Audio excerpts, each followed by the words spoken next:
Endilikda O'zbekiston Respublikasi fuqarolari O'zbekiston hududida hukumat chiqargan qarorga ko'ra gaz va benzin mahsulotlarini shoxobchalardan naqd bo'lmagan ko'rinishda, ya'ni plastik kartalar orqali sotib olishlari majburiy etib belgilangan va ayni shu sababli ham odatiy juda ko'pchilik naqd pulga olishga o'rgangan jarayonlarni qisman osonlashtirish maqsadida ayni shu shoxobchalar oldiga turli xildagi bankomatlar va demak naqd pul ko'rinishini plastikka o'tkazish apparatlari qo'yilganligi aytiladi va bu apparatlar ma'lum bir foizlar asosida 1-2-3% ish olib borayotganligi, komissiya olayotganligi aytilmoqda.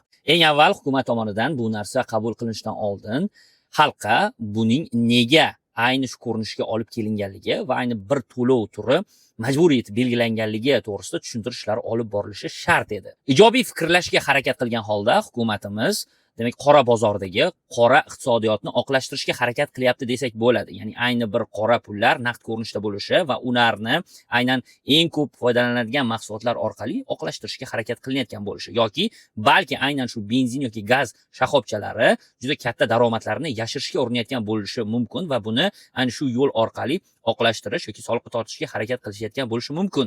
Ammo iqtisodiyot fanini hattoki boshlang'ich darajada o'qigan istalgan inson ham sizga aytishi mumkinki, bu kabi amaliyotlar korrupsiyaga, monopoliyaga va byurokratiyaga olib keladi. Ya'ni istalgan davlatning iqtisodiyotida odamlarda doimo tanlov bo'lishi shart. Tasavvur qilaylik, biz xalqparvarlikni o'ylaydigan va yaxshi niyatdagi hukumat vakillari sifatida qora iqtisodiyotdagi pullarni oqartirishga harakat qilyapmiz yoki balki shu shoxobchalardagi demak deklaratsiya qilinmagan, soliqqa tortilmaydigan pullarni oqlashtirishga harakat qilyapmiz. Va bizning yechimimiz demak naqd puldan faqatgina plastik kartalar orqali to'lovga o'tkazish bo'ldi. Ammo biz boshqacharoq yechim berishimiz mumkin edi.